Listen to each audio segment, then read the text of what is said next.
Hello, ladies and gentlemen, and welcome to another reaction episode of Ready or Not on the Barker Media Network. I'm your host, Chris Ferera, and I'm joined by another member of the Barker, Michael Barnaud, and we are reacting to part 3 and part 4 of the Last Dance Jordan documentary series that has been premiering over the last 2 weekends over on ESPN. Last week, I was joined with Andrew Keogh, and we reacted to episodes 1 and 2. And me and Mike are now going to react and just talk about parts 3 and 4, which focused, again, on Jordan and that 98 Bulls team, and more specifically in episode 3, Dennis Rodman. Mike, how you doing tonight? I'm doing awesome, Chris. I'm glad I took you up on your advice to watch this documentary. It was amazing. I felt so pumped up when I was watching it. I had to start walking around the room. I couldn't sit still. I was texting you about it last week, but you went Iron Man status today and you watched all 4 episodes today. I did. So you're just in, Bulls, like the mindset right now. You're just Jordan rules right now. Oh, absolutely. I was kind of glad I marathoned the whole thing because it's like I got the whole story up to now.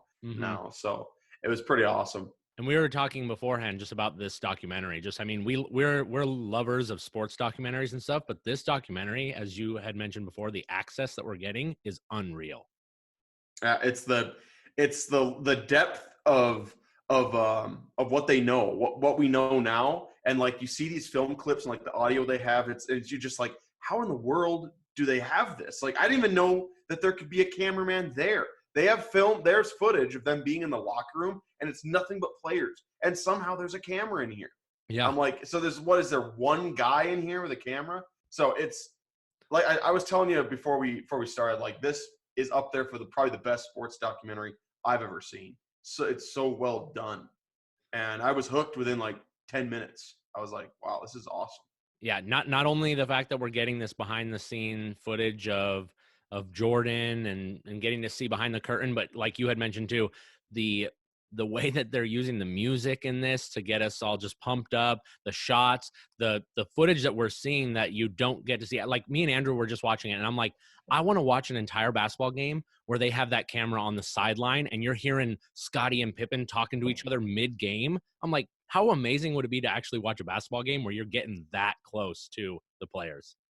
I think it really gives you an idea of the in-depth feeling of the game, actually being on the sideline and hearing what these guys are saying to each other. And it also helped you understand just how smart, Michael Jordan was, how well he understood the game, how well he understood where he was on the floor and everything. It comes out when you listen to him during those exchanges when he's on the sideline with Dennis Rodman and Scottie Pippen and stuff like that. He can tell him what's going on. It's like I said, we've heard about how great Michael Jordan was, but this documentary goes so in depth that we see hands-on how good he was, and we see some of the struggle that he went through to accomplish what he did. Yeah, getting to look back at him before he was 6-ring Michael Jordan that we got to know him as kids, because we were born in the 90s, and we talked before how our first real sport, or at least basketball recollections, were the Kobe Shaq dynasty with Phil Jackson. And so now getting to see a young, hungry Michael Jordan versus, the 6-time NBA champ, greatest player of all time. It's so inspiring. And I love players like him and Rodman and even Pippen as the wingman, just seeing that unending, undying ferocity that Jordan had when he played. And he didn't apologize for anything. No, but he kept it. And what's amazing about him is he kept it up for so long. That is what's incredible to me, is how he sustained that level of intensity and passion for the game and wanting to be his best every day like that to win. I've been in that mode before. It's exhausting. Mm-hmm. It is a never-ending struggle, and it's not easy. It is hard to do that. Yeah. That's what makes me commend him even more as someone who played college athletics and really sold out and was passionate about a sport at one point in my life. I really can connect with that and understand just how hard that is to do what he did. Yep. That's why I felt myself connecting to him in this documentary, because man, that guy's amazing. Yeah. And you're not seeing, like we said, you're not seeing the the mythical champion. We're seeing a kid who's struggling, trying to beat these bad boy Pistons, trying to beat these people that are beating the shit out of him on the court. My God, those 80s series with the Pistons, so physical.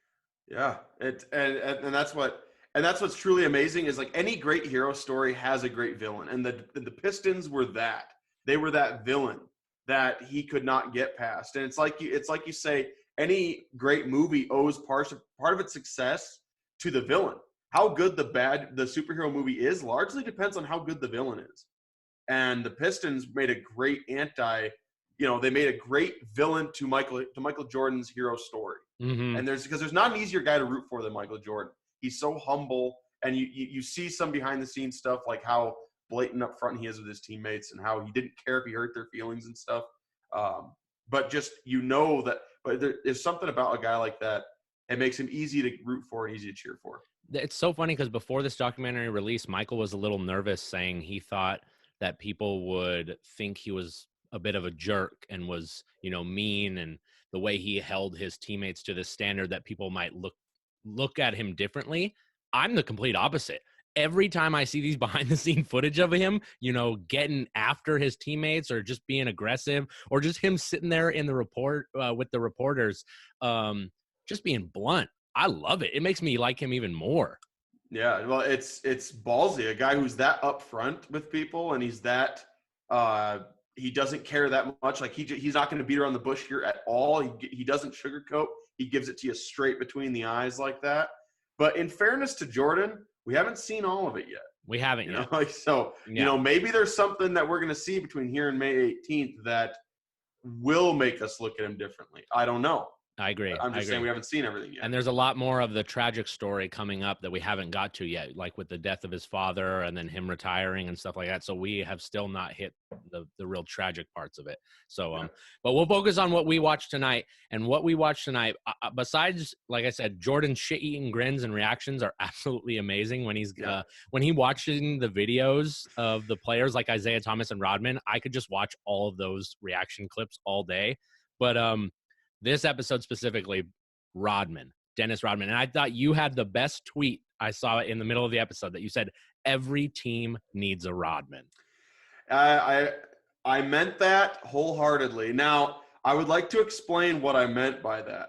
What I meant by every team needs a Rodman, or as many of them as you can find, is you need that guy who is a dirt worker who doesn't care about the glory. He doesn't care about the points, the fame, anything like that. And he took pride in the fact that he was that player. And it said there in the documentary, he had, I believe, 7 games with 20 boards, no points. Yeah. And every team needs that. You need a guy because not everyone can do the same thing. The best teams are full of guys with complementary styles. Because not everyone can score. We only need Michael Jordan, Scottie Pippen to do the scoring. The rest of us have to figure out how to make ourselves useful. And Rodman did that. He's such an interesting character. To listen to. I devoted a whole episode to him because he is a very interesting guy. I loved the quote he said when he was in the locker room. This was when he was on the Bulls, because this whole documentary series, we're kind of cutting back and forth between the 1997-98 season, and then we're kind of doing a cradle to the grave story of Jordan's career. So this episode goes back from 97-98 to the late 80s, like 89, when Rodman is actually a member of the Pistons. He's a member of these bad boys Pistons before. A lot of people don't remember that he actually won titles with the Pistons before he came and won titles with Jordan. So he was established. But I love he had a quote when he was working out, because he was really stressed out because Pippen, wasn't playing. He felt a lot of the stress and the load to try to play. Jordan really needed him. And he said a quote that I thought was amazing. He said, "I'll play basketball for free.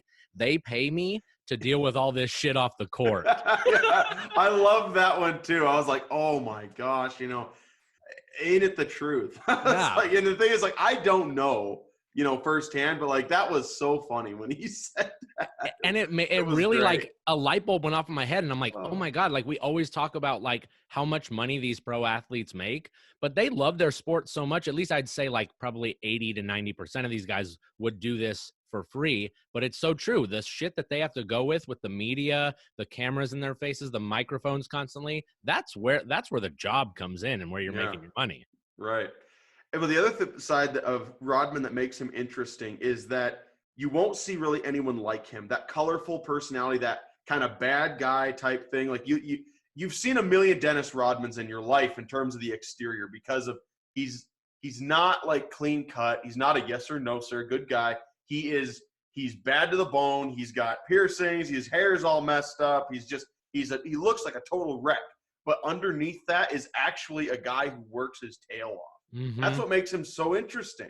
Is like he's hard to pin down, and that's what I love about him. Even I mean, he has they talk about in this documentary about his upbringing and how he was homeless for a little bit as a kid, and he could have gone down so many different roads where he could have been a drug addict, he could have been killing people, but he never really, even though his personality is larger than life, it was really just Dennis. He wasn't really a bad guy, but he owned that persona, especially once he got off that Pistons team and went to the Spurs and the Bulls. When he started changing his hair color, started wearing all that flashy stuff. He started dating Madonna and Carmen Electra. My God, that epic story of him going to Vegas because he said he needed a break. Oh, how about how it started? It started? Because, I mean, he goes in, they're having like a three-way meeting, him, Scottie, Pippen, Jordan, and he's involved, and there's Phil Jackson, and he says, they say he needs a vacation. And Jordan's saying, no. Yeah, Jordan's like, I need a fucking vacation. I need a vacation, right. And so he's like saying no. He's like, no, we need to give him a vacation. Like, it's 48 hours and up. He says, 48 hours? Hey, look, if I don't have a choice, 48 hours is what I got. And he goes to Vegas in the middle of the season. Like, this is just like epic. When I heard that story, I was like, I don't need to say anymore. I'm a Dennis Rodman fan. Oh yeah, and hearing Michael Jordan tell Phil, like, look, if you let this guy go to Vegas, we're not going to see him again. And then Phil being, the Zen master, this is why Phil Jackson is such an amazing coach. He knew how to deal with each of the personalities on his team, because to be a great coach, you can't coach all your players exactly the same. You can't treat Dennis like you treat Michael, and the same way with Scottie. And so Phil allowing him to go on that trip, which was supposed to be 48 hours, and it turned into a week. That he was. You know what I thought was funny was at first you thought to yourself, like, oh, did he come back in the 48 hours? And then you see the clip, like, he's been absent without permission, and then it gets up to like 100 hours. Like, they probably weren't going to get him back unless they went there and got him, which they did. Mm-hmm. They had to go there and get him. Yeah, Carmen Electra is in the documentary, and she tells the story that Michael Jordan himself got into the hotel room, and she's like half naked hiding, and dragged Rodman out of the hotel room. Yeah. It's a truly epic story. And again, the antics of Rodman are amazing, but what I loved about him, when they talked about how he would study, when he realized, I know I'm not going to be the best scorer, I know I need to find my niche, and I'm going to play defense, and I'm going to rebound the ball. And then seeing like how he would study people's shot angles, the rotation of the ball, where a ball would bounce off a rim, and how he could get position on that. And how he said most people go to the gym and, they do shoot around and stuff. I would get my friends to come to the gym and just shoot the ball all night, and I would just sit underneath the basket, and I would just have a miss, and I would just practice getting rebounds. I think that's why I was obsessed with Rodman as a kid too, because I wasn't the best basketball player, but I could hustle, I could jump, and I was, that guy that was going to be setting screens and grabbing rebounds. And as we're recording this, I'm wearing my 97 Bulls jersey of Rodman because I loved him as a kid. And just, again, I've always been drawn to the players that weren't necessarily the scorers. As you mentioned at the beginning, the guys that did the dirty work. Well, I knew that you were going to like him because I'm like, I'll bet you anything, Chris Ferera loved Dennis Rodman because of that attitude. That was always what you talk about. You loved defense in basketball and stuff. Yep. So I was like, I knew that you'd like him even before you put that jersey on. Yep. So that was episode 3 was predominantly around Rodman, and we get to see kind of how he goes from being kind of, a model citizen on the Pistons, on that Bad Boys Pistons teams, and then he transitions over to the Bulls. And then we go back into the documentary and we get more into the drama, I guess, of that Bulls team with Phil Jackson and the head coach, Doug Collins. I feel bad for Doug Collins watching this. He's there for 3 years, and he goes through that like rap sheet of, I got Michael first team all defense. I got Michael the #1 scorer in the NBA. He wins MVP. He wins the dunk contest, and he still gets fired. Yeah. Well, the thing is, like, I actually have some more insight on this because I read a book. It was years ago, but I read a book about the first title season that they won without Collins. In that book, actually, I read about some of his relationship with Doug Collins. The fact was that with Collins, they weren't going to get past the Pistons because it was too Michael-centric. And he talked about it in the documentary, Michael Jordan. All the plays, he would drop plays, it would always somehow manage to end up in Michael's hands. And Phil Jackson came in, worked under that one guy. Tex Winter. He works under him, develops that triangle offense that has so many ways we can get the ball to different people. Michael Jordan starts to learn to play team ball. That's the other reason I love this documentary. There are so many lessons in it about even the greats had to learn. He couldn't beat the Celtics by himself.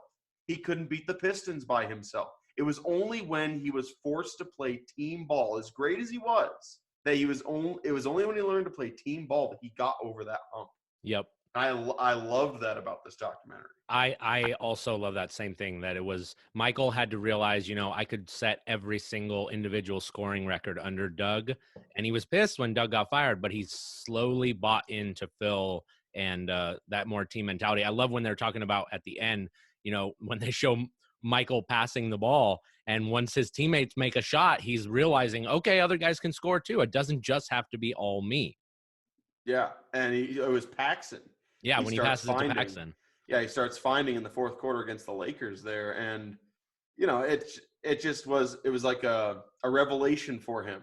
Yep. It was really cool. Yeah, because in 89 he is one of the more iconic, and we focus a lot on that 89, 90, 91 run between them and the Pistons, because they face each other 3 straight years in the Eastern Conference Finals, which is crazy. I mean, that's kind of like what we see this nowadays with the Warriors and the Cavs, and we got to see that at the end of the 2000s with the Lakers and the Celtics, but that was like that Eastern Conference rivalry right there, Bulls, Pistons. And as you said, no one could get past the Pistons. If you were going to win a championship, you had to go through Detroit, and everyone hated Detroit. They had what was called the Jordan rules. They talked about it, John Sally and stuff. I wrote them down. They said they had 3 rules on how to stop Michael Jordan. And it said, number 1, on the wings, push him to the elbow. Don't let him drive baseline. Number 2, when he's on top, influence him to his left. Number 3, when he gets the ball in the low post, trap him from the top. And if he gets in the paint, knock his ass to the ground. That's actually 4. But 4, yeah. That's actually 4. But those were good. But they were good rules. And Jordan, another thing Jordan had to learn, this is the lesson a lot of people have to learn in all sports in general, is that he figured out he had to get stronger. He had to get bigger. I've got to get bigger and stronger to deal with how physical the Pistons are to me. And yet again, it was another lesson he had to learn. He had to change his game. He had to change who he was as a player to combat what he was going against. And that to me, again, is the embodiment of a great player and really a hero in general, is like, how can they overcome something internal? It's not even about how many people they can lay out, how many points they can score. It's what can they overcome inside. And again, awesome stuff. Awesome. I love it. Yeah. 89, he hits that amazing shot over the Cavaliers, Craig Elo, and it's the famous him jumping up and down shot. But then they face the Pistons, they get their ass kicked. 90, they think they have a shot to beat the Pistons. Scottie Pippen gets a migraine in Game 7, and Jordan is furious and pissed, and they lose that game. And then it comes to 91, like you said, and that offseason, something clicked in Michael's head where he realized, I can't just be this skinny, athletic dude, because the Pistons – doesn't matter. I get in the lane and I'm just going to get destroyed, because they were just all over him.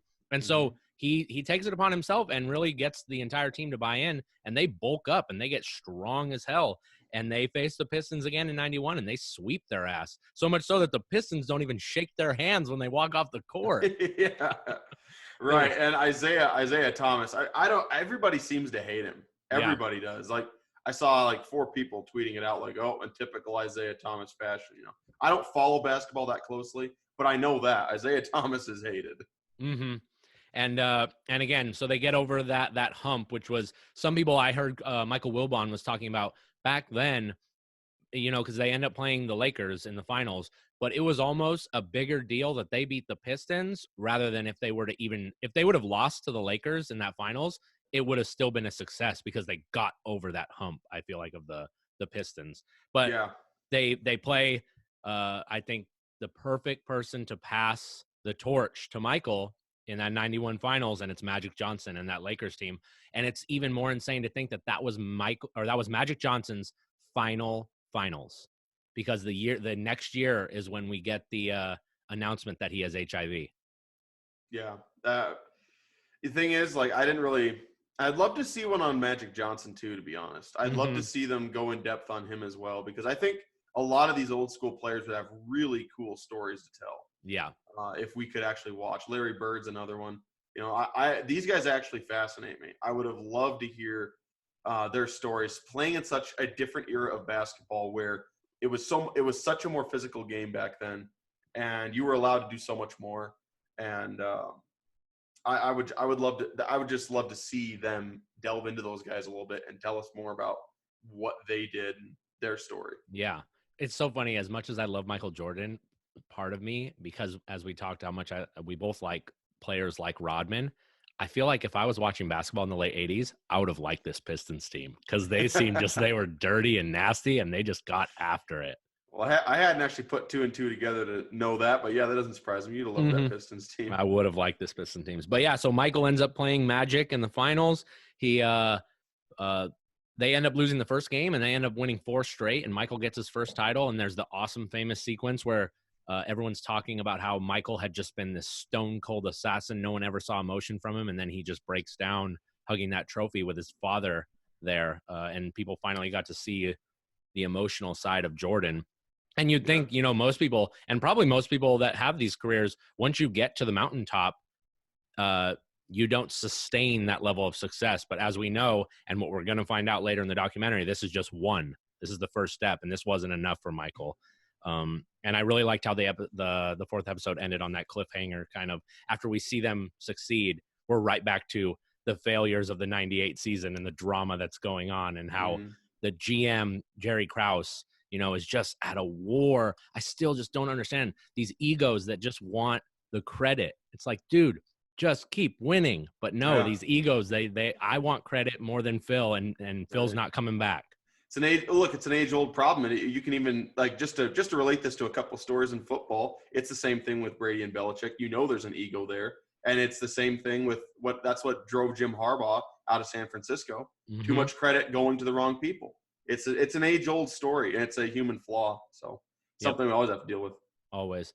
So that was the end of episodes 3 and 4. Again, if you haven't watched yet, I would 100% recommend this documentary to anyone. Even as Mike said, even if you're not so much a sports fan, from all of the life lessons that you can get from watching Michael Jordan and these teams go through this, and again, the unprecedented access that we're getting from a person that has historically, besides when he's on the basketball court, has been aloof. No one has been able to peel back the curtain, and we're getting to see this unprecedented footage. So it's amazing. Thanks, Mike, for joining me tonight. This is a quicker episode, but again, I'm so excited for next weekend's episodes 5 and 6. I know that we'll both be tuned in watching that. Oh, for sure. No, thanks for having me on, Chris. And like I said, I want to second that. I want to second that recommendation because I'm not even a basketball fan. I don't even follow the NBA at all. And I highly recommend watching this documentary. It's incredible. So I appreciate you having me on, Chris.